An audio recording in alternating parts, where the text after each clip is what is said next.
ఆ గొడవేగా మనం కలిసి బతకటానికి దారి తీసింది. అంటే మనం కలవాలని, మన బంధం ముడిపడాలని దేవుడు ఆ రోజే ఫిక్స్ చేసినట్టు కదా. మరి ఆ మూమెంట్ ని మనం సెలబ్రేట్ చేసుకోవాలి కదా. వావ్, ఇలాంటి థాట్స్ అన్నీ నీ ఒక్కదానికే వస్తాయి తెలుసా. తిడుతున్నారా పొగుడుతున్నారా? పొగుడుతున్నాను బంగారం. చూడ్డానికి తింగరదానిలా ఉంటావు కానీ నీలో చాలా విషయం ఉంది.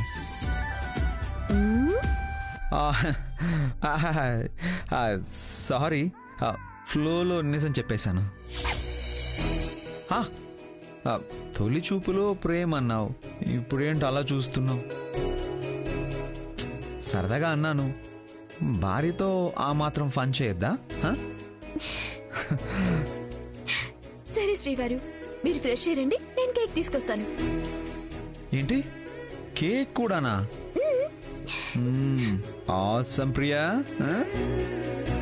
సరే, 10 నిమిషాల్లో నేను రెడీ అయ్యి వస్తాను, నువ్వు వెళ్ళి కేక్ తీసుకురా.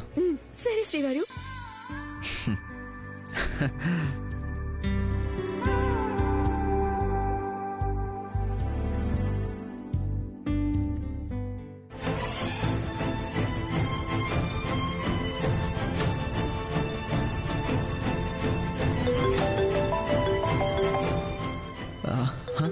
కొంపదీసి తింగర్ది లవ్ ఎట్ ఫస్ట్ సైట్ అని రాధిక కూడా చెప్పేసిందా ఏంటి?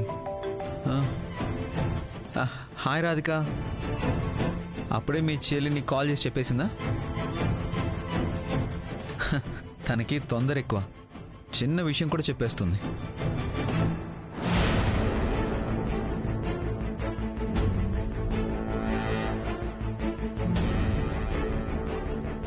రాధిక, రాధిక ఏమైంది? నేను వెంటనే కలవాలి అమర్.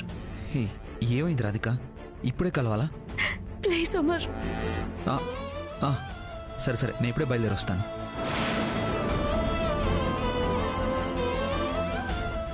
ఏమై ఉంటుంది?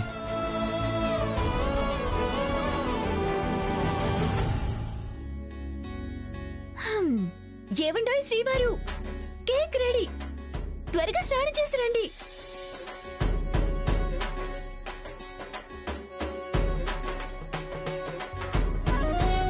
అదేంటి, షవర్ సౌండ్ కూడా వినిపించట్లేదు?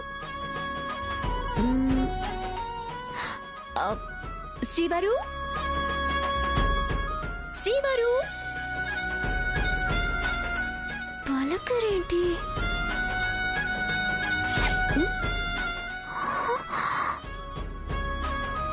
అయ్యో, ఈయన ఎక్కడికి వెళ్ళారు? బయటికి ఏమైనా వెళ్ళుంటారా?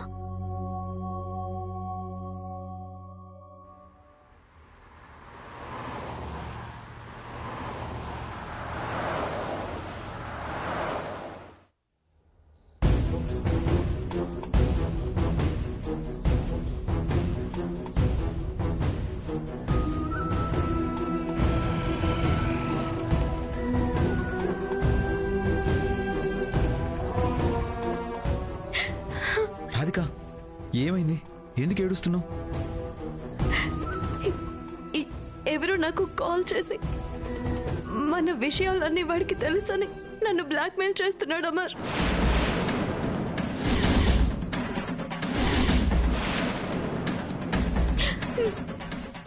నన్ను వెంటాడుతున్నాడు అమర్.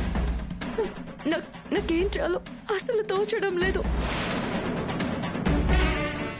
అందుకే వ్రతంలో ఉన్నా కూడా ఇల్లు దాటకూడదని తెలిసిన ఇక్కడికి రాకుండా తప్పలేదు. వ్రతం ఏంటి? ఈ చీరేంటి? 11 రోజులు దీక్ష తీసుకుంటే కైలాష్కి నాకు బంధం బలపడుతుందని చేస్తున్నాను. కానీ ఇంతలోనే అమర్ అమర్ నాకెందుకో చాలా భయంగా ఉంది. అతనెవరు నా ప్రతి కదలికని గమనిస్తున్నాడు.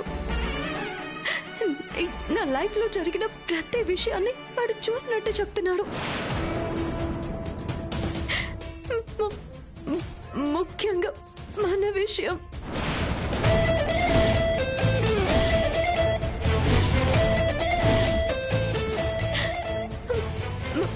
మనం గతం మర్చిపోయి సంతోషంగా ఉన్నాము.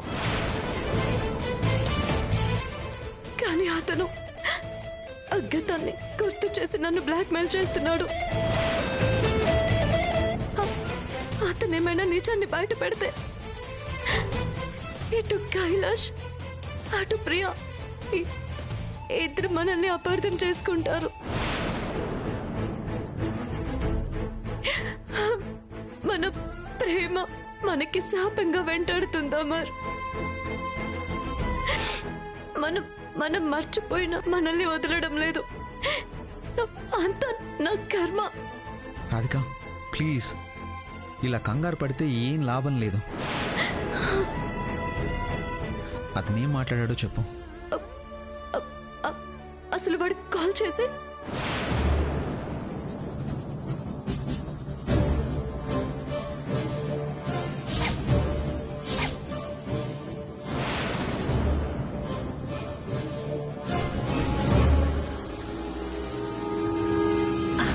పాపు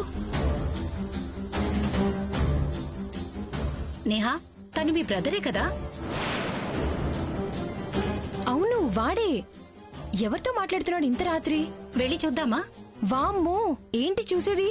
నీతో నన్ను చూశాడంటే ఇంత రాత్రి దాకా ఎక్కడ తిరుగుతున్నావని నన్నే తిడతాడు. వాడు చూడకముందే మనం ఎస్కేప్ అవ్వాలి. సినిమాకెళ్ళామని తెలిస్తే క్లాస్ పీకుతాడు. పద పద పద.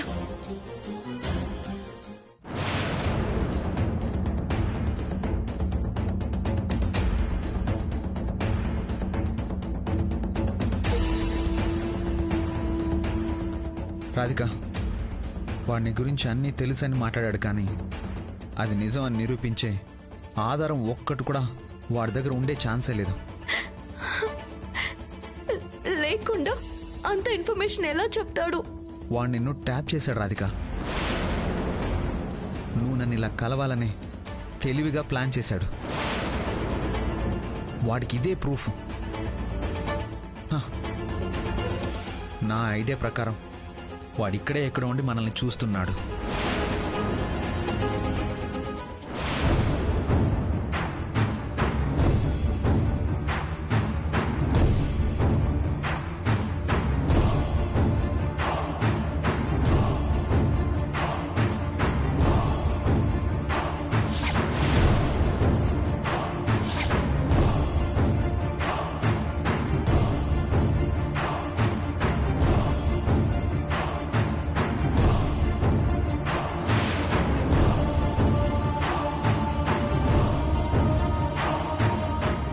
అమర్,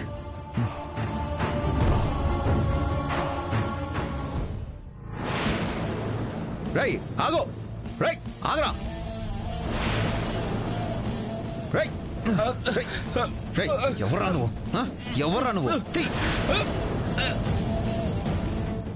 రై తీరా. రై నన్ను కొట్టకండి. ఎవరా నువ్వు? ఎవరు పంపించారా నేను? నేను చెప్పను. రై నన్ను వదిలేదు. రై నేను చెప్పను. ఆగరా. రై రై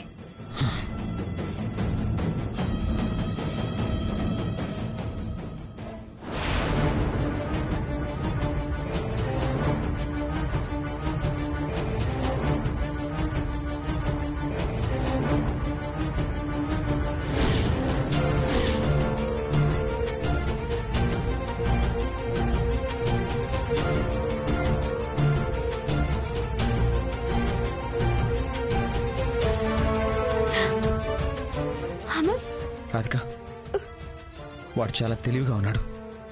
ఇందులో ఏ ఇన్ఫర్మేషన్ లేదు. అసలు ఎవరు మరి వాడు? ఎందుకింత చేస్తున్నాడు? తెలీదు రాధిక, కానీ వాడి దగ్గర మనం ఒకప్పుడు లవర్స్ అని చెప్పే ఒక్క ప్రూఫ్ కూడా లేదు. కాబట్టి నువ్వు జాగ్రత్తగా ఉండు. వాడు కాల్ చేసినప్పుడు చాలా జాగ్రత్తగా మాట్లాడు.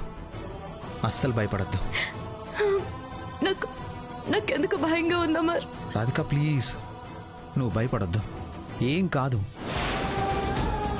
సరే నువ్వు ఇంటికి వెళ్ళు. కైలాష్కి నువ్వు ఇంట్లో లేవని తెలిస్తే చాలా ప్రమాదం. ప్లీజ్ రాధిక నువ్వు వెళ్ళు, నేను చూసుకుంటాను. కానీ జాగ్రత్త అమర్, ప్రియకి ఏమైనా తెలిస్తే చాలా ప్రాబ్లం అవుతుంది. ఏం కాదు, నేను ఉన్నానుగా. నువ్వు వెళ్ళు, నువ్వు వెళ్ళు.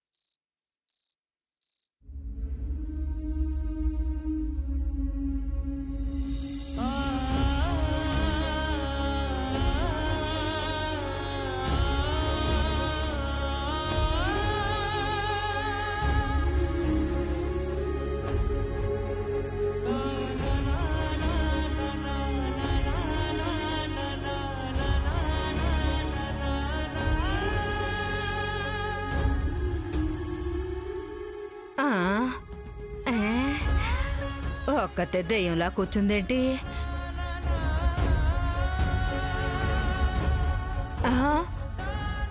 అయ్యో, లవ్ ఎట్టు ఫస్ట్ సైటు అక్షరాలు అలాగే ఉన్నాయంటే కేక్ కట్ చేయలేదన్నమాట.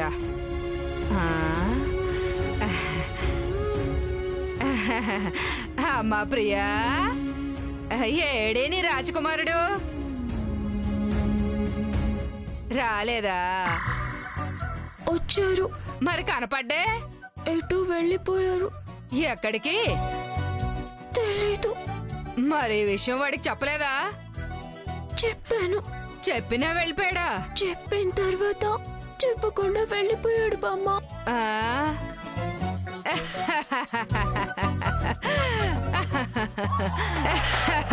అయ్యయ్యో,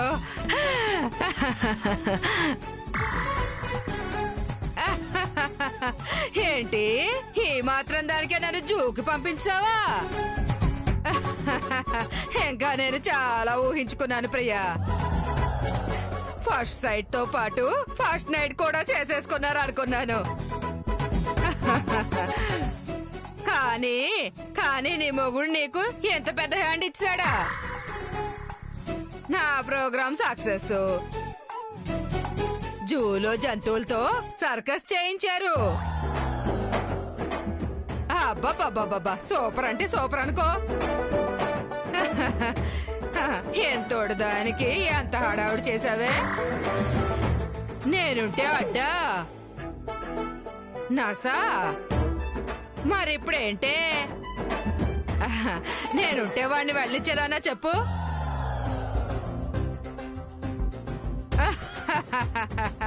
చాలా సంతోషంగా ఉంది కదా బామ్మ నీకు? మరే ఎగిరి గొంతేయాలనుంది కదా? అవునే. నన్ను చూసి నవ్వు ఆపుకోలేకపోతున్నావు కదూ?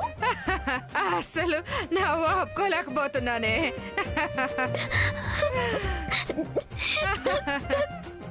అయితే నా ఏడుపు చూసి నువ్వు హ్యాపీగా నవ్వుకో. అయ్యయ్యో, నేనేదో తమాషాగా అన్నాను ప్రియా. నన్ను చూస్తే నవ్వు వస్తుందా నీకు? అది కాదే. చాలు, వెళ్ళి బామ్మ. వెళ్ళి బాగా ఎంజాయ్ చేసి వచ్చావు కదా. బయటికెళ్ళి బాగా మొక్కుకొని వచ్చుంటావు కదా. సరిపోలేదా నీకు ఇంకా? ఇదిగో ఈ కేక్ కూడా తినేసాయి. అది సరిపోకపోతే నన్ను కూడా తినేసాయి. అది కాదు ప్రియా. ప్లీజ్ వెళ్ళు బామ్మ.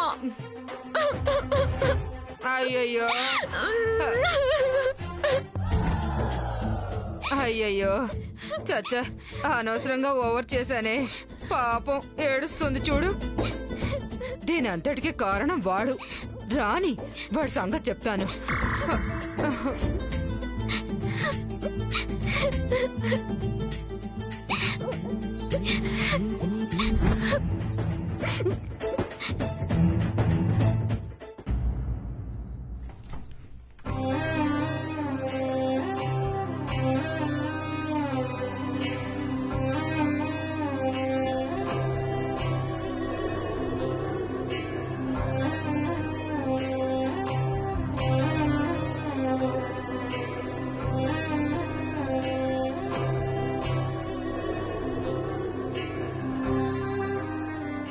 నన్ను క్షమించమ్మా.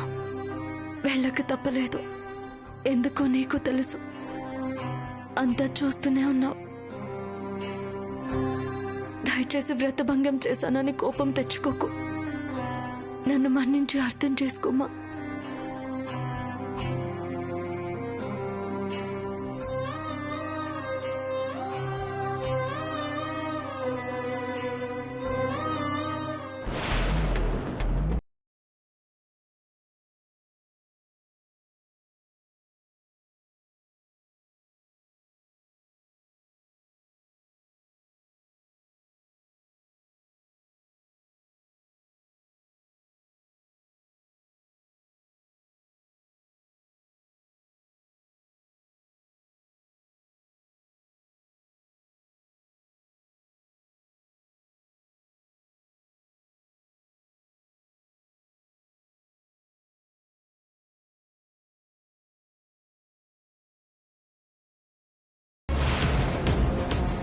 వ్రతం అన్నావు, నిష్ఠ అన్నావు, ఉపవాసం అన్నావు, ఇల్లు దాటితే వ్రతం ఫలించదన్నావు.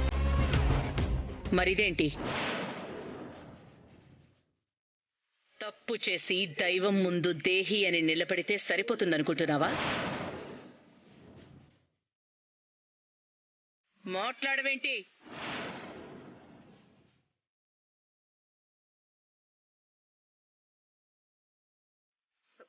చెప్పమ్మా, ఏదో ఒక కారణం ఉండే ఉంటుంది కదా. చెప్పుకోలేని కారణం ఏదో ఉండుంటుంది. ఈ రోజున నీ మౌనానికి వేసుకున్న తాళం విడిపోవాల్సిందే. చెప్పు, ఏం వెలగబెట్టడానికి నువ్వు బయటికెళ్ళావు? ఎవరిని కలవడానికి వెళ్ళావు?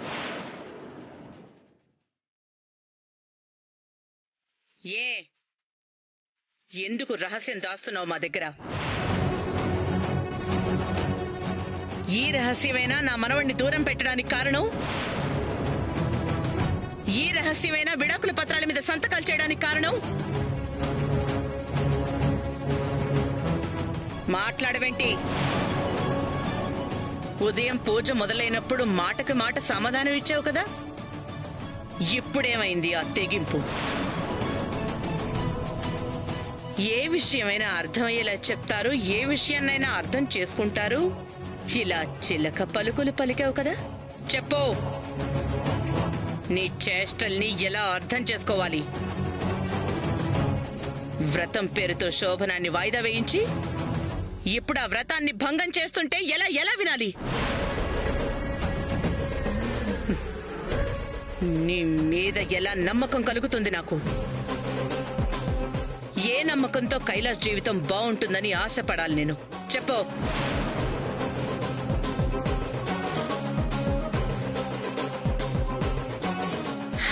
అబ్బా, ఆ ఏడుపేదో మాటల్లో ఎడవ్వే, అర్థం చేసుకోవడానికి ప్రయత్నిస్తాను. భగవంతుడా, ఏమిటయ్యా నాకు ఈ శిక్ష?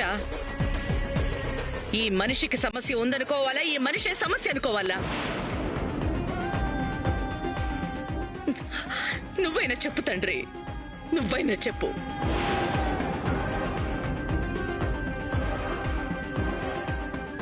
అసలు సమస్య ఏమిటో తెలియకుండా పరిష్కారం ఎలా ఆలోచించాలి, ఎలా ఆలోచించాలి? ఈ రోజు నువ్వు నోరు విప్పాల్సిందే. చెప్పు, అంతగా చెప్పుకోలేని సమస్య ఏంటి నీకు? చెప్పకపోతే నా మీద బొట్టే.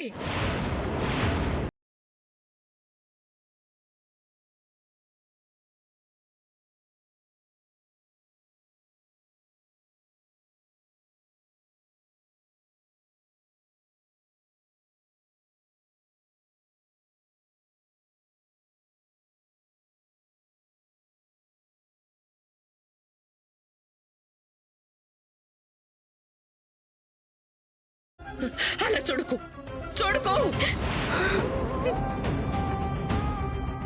ఆ చూపుతోనే, ఆ అమాయకపు చూపుతోనే ఇంతకాలం నన్ను మోసం చేస్తూ వచ్చా.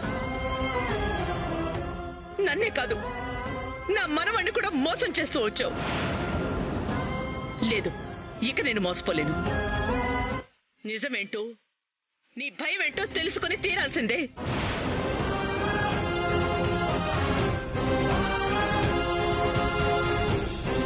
చెప్పవే, ఏంటా నిజం? ఎక్కడికెళ్ళొస్తున్నావు నువ్వు?